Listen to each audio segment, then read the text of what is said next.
Good evening. I'm Stacey Amos for News Channel 8, and these are the top stories that we have for you tonight.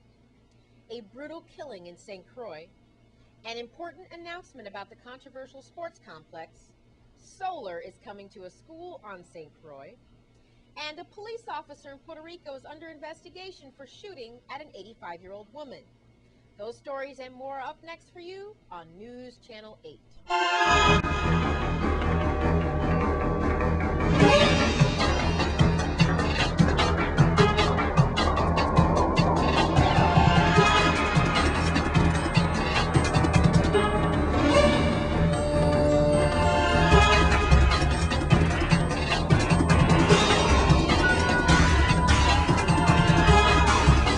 In our top story tonight, major crime detectives are investigating a fatal shooting of a man who was found unresponsive in a car on Hard Labor Road in Estate Grove Place. Here's News Channel 8's Wes Small with this report. Thank you very much, Stacy. The news is not good. We have information possibly around 7:30 this morning, at least 2 gunshots rang out. We're in the Estate Tortola area, Estate Grove, deep inside. A young black man was found shot in that car right there, taken away by forensics. Eddie Williams is his name, from Calhoun. A very well-known person. A lot of people are taking this sadly. Right now we have a lot of friends. The family's already ID'd the body and so forth. Forensics is here. The top homicide detective, Dino Herbert, and other members of the forensic team there casing the area. Here's what we believe. Around 7:30 this morning, at least 2 gunshots rang out. We have close range, both shots around the neck and the head area, which is probably leading the investigators to a certain direction in this case. We're not going to speculate. That's unofficial. That's the information I have right now. For the official word, then, let's go to Melody Rames, VIPD spokesperson. Major crime detectives on St. Croix are investigating the fatal shooting of a man who was found unresponsive in the driver's seat of a vehicle on Hard Labor Road in Estate Grove Place on St. Croix. The victim was later identified as 40-year-old Edward Williams of Estate Calhoun. Police were dispatched to the scene after a concerned citizen noticed the vehicle, which is a gray Ford Taurus, parked halfway off the road with an apparent injured person at the wheel. Officers from the Wilbur Francis Command arrived on the scene, as well as emergency medical technicians and major crime detectives. Emergency medical technicians said the victim was struck by gunfire and was unresponsive. He was later pronounced dead by medical personnel. Police said the victim was wearing a white t-shirt, khaki pants, and white sneakers. Forensic technicians collected several spent shell casings from the immediate area. The VIPD will use all resources available to resolve all crimes perpetrated in this community. However, assistance from the residents is vital to solving many of these cases. If you have any information regarding this case or any other crime on St. Croix, call 712-6077 or 712-6037. And if you wish to remain anonymous and perhaps collect a reward, call Crime Stoppers USVI at 1-800-222-TIP. Again, a very sad scenario. Another homicide. We just had a homicide a couple of days ago with Francisco Budhu. Now we have Eddie Williams slain here early this morning, just about an hour and a half or so ago, as homicide detectives, forensics, and so forth. Any witnesses in the area coming forward? That is the car that the young man was found in. 2 shots, close range, we believe, early this morning. In Estate Grove, in the Estate Tortola area, I am Wes Small for News Channel 8. This homicide brings the total on the territory for 35 this year. In comparison to previous years at the same time, there were 28 homicides in 2011 and 47 in 2010. So we're ahead of last year's number, yet haven't hit the record for 2010. And this was just handed to me, breaking news. The body of a woman was found in the Prophet and Clifton Hill area on St. Croix. We'll have more on that story later. Now, in other news, plans for the Frederickstead Sports Complex were put on hold after an in-depth investigative report in the Virgin Islands Daily News about the principles behind the project. Here's an update from Governor John DeYoung. We went through the process, as we do with all companies, of evaluating the company or the LLC. Admittedly, as part of that process, what was flawed was the vetting process that involved the principles of GlobeVest LLC. And that is where we have now made adjustments within our process to ensure that as we look at public-private partnerships, that in looking at those public-private partnerships, that the vetting of principals of those officers, those individuals that we will do a arrangement with, will be part of a due diligence as a vetting process. And there's no denying that in this particular case, we did not do the sort of due diligence that we should have. And realizing that we will change that going forward.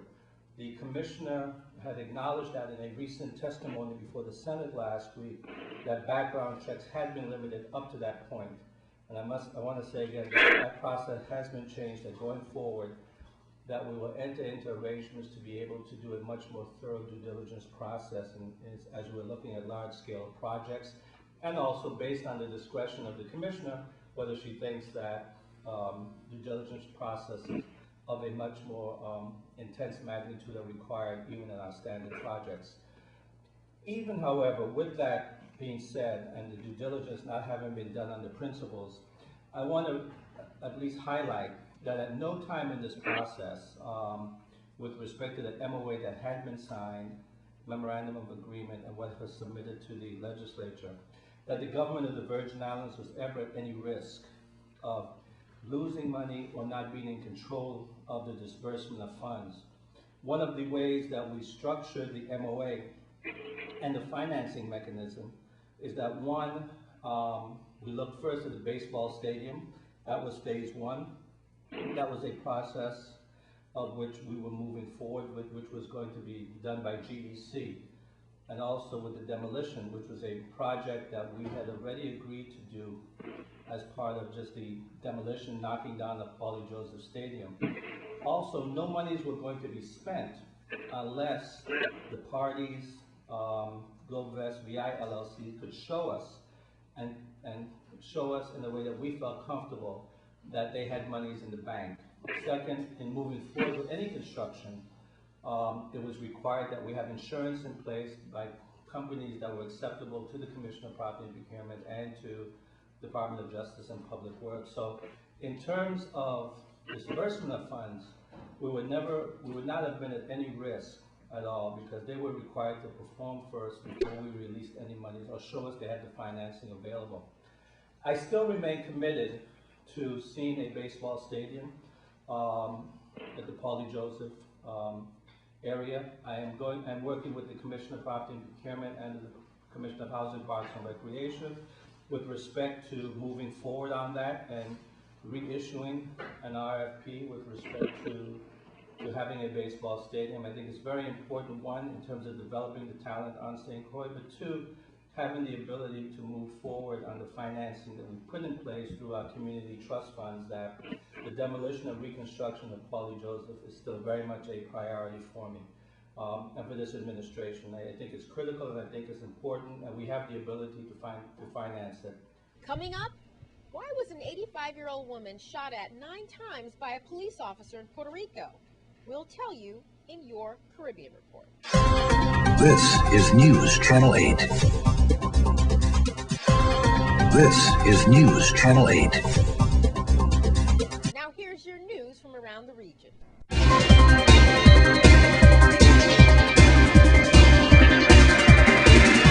From Antigua, Paula Peterson, a native of the Commonwealth of Dominica, became the first person to be successfully tried and convicted under Antigua and Barbuda's anti-money laundering laws. From Jamaica, a prominent Kingston-based consultant, Lloyd Goldson, allegedly performed an abortion on a pregnant 12-year-old. He will appear in court today to answer charges, and if found guilty, he could face life imprisonment. The girl's 32-year-old mother has also been charged. From Puerto Rico, authorities are investigating a policeman accused of firing at an 85-year-old handicapped woman who failed to stop after she backed into a car while leaving a grocery store. The officer was on his bicycle and shot at the woman's car 9 times and hit it 5 times, but luckily no bullet struck her.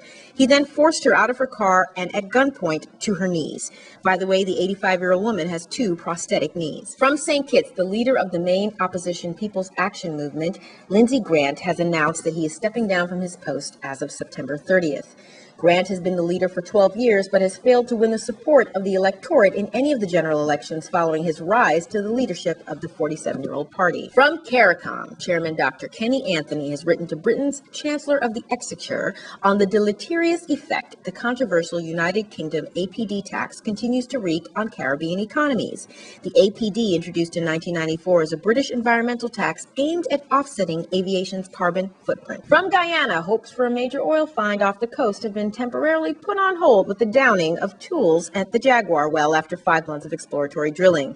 British explorer Tullow Oil PLC said it stopped drilling the well due to safety concerns. From St. Kitts and Nevis, officials of the Bill Clinton Climate Change Initiative were in high praise for St. Kitts and Nevis's Prime Minister Dr. Denzel L. Douglas for the political will to replace diesel power with clean, renewable energy. From Montserrat, Montserrat has relaunched its tourism brand with plans to roll out the new logo online and offline. The new brand identity is billed as, quote, Montserrat Relaxation Refined. The focus on relaxation came after research with repeat visitors to Montserrat, who has seen a small but steady stream of tourists over the years. From the BVI, Lime's general manager was so impressed with all the participants of the Junior Minister of Tourism debate that the company gave all of them a winning prize. But the real winner, Shay Alexander, will represent the BVI at the Regional Tourism Youth Congress in St. Kitts. From Dominica and the BVI, Dominica's government is in talks with Air BVI to explore the possibilities of additional flights into Dominica. The move comes with the scheduled phase-out of American Eagle from its San Juan, Puerto Rico base. From Puerto Rico, Maria del Pilar Vasquez is on her way to becoming the first Puerto Rican woman to compete in the 21 stages of the Tour de France, the most important stage race in the world. And in your cricket update, head coach Otis Gibson says the West Indies win over New Zealand in the recent one-day series is one to cherish, but said his side was already looking ahead to the two-test series starting later this month.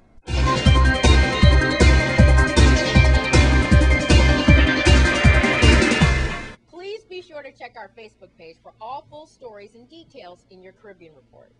Now, the Department of Education and Virgin Islands energy officials held a ceremony earlier today to recognize the donation of a 1.8 gigawatt solar system to the St. Croix Educational Complex. It's a great era that we're living in, and it's a wonderful opportunity for the students of the educational complex with this 1.8 kilowatt photovoltaic system right there on the campus. It's not, although it has the benefits of being an energy producing device, its real usefulness is as a learning instrument and a wonderful component in the curriculum. We live in an era where school children are now exposed to photovoltaic panels, solar water heaters, small wind turbines, things that growing up as a child I was not exposed to. Hopefully this next generation of children who would have had exposure to this sort of technology from the infancy really has the opportunity to perfect the technology, improve its efficiency. It's been our pleasure. We've enjoyed working here. We've enjoyed having the opportunity to install this for you. And as we all know, we are entering a new age of energy issues that the situation we deal with right now with energy pales in comparison to the complexity that future generations are going to be dealing with as generations unfold before us. So we thank you very much for giving us the opportunity to be here. What a wonderful gift for the St. Croix Educational Complex. And keeping with schools, the Manor School celebrated 50 years. News Channel 8's Wes Small was there with them earlier today. Thank you very much, Stacy. Yes, finally, it's been a rough day. We have a pleasant story about the Manor School here with the headmistress, Miss Judith Gadd. Congratulations. Happy 5-0. Thank you, thank you. Yes, we're very happy and pleased that we've been serving the St. Croix community for 50 years. Yeah. This year is our 50th anniversary, and we have some very special events planned. Well, Ms. Gadd, we're eager to hear those because we know what has happened with Hovenza leaving. I know we're all tired of that scenario, but, you know, especially the private schools and the religious schools are really concerned about y'all. You know, I know the enrollment's taking a dive. People are leaving the islands in droves, but you're still hanging in there, and you've got an excellent enrollment You know, these students have proven time and time again, even with difficult circumstances, like all VI students, they rise to the top, though. So you have a series of events you want to discuss about the happy 50th. Yes. So let's hear it for the Manor School. Yes, and we are very hopeful. These have all been arranged by one of our alums, Kenesha Sylvester. She is serving as our celebration chairperson. So this Saturday, the 21st, we're having a meet and greet at the Brew Club at 7 o'clock. And then Wednesday, July 25th, a family fun day at Hotel on the Key. And Friday, the 27th, a bowling night at Tropical 10 Pins at 6:30. That's going to be fun. And then the biggie, Saturday, July 28th, an all-class reunion and gala dinner at Teddy's from 7 to midnight. These are all state-of-the-art facilities you're mentioning. Teddy's, you go. That's right, all local places, of course. And tickets will be on sale in our office as of today.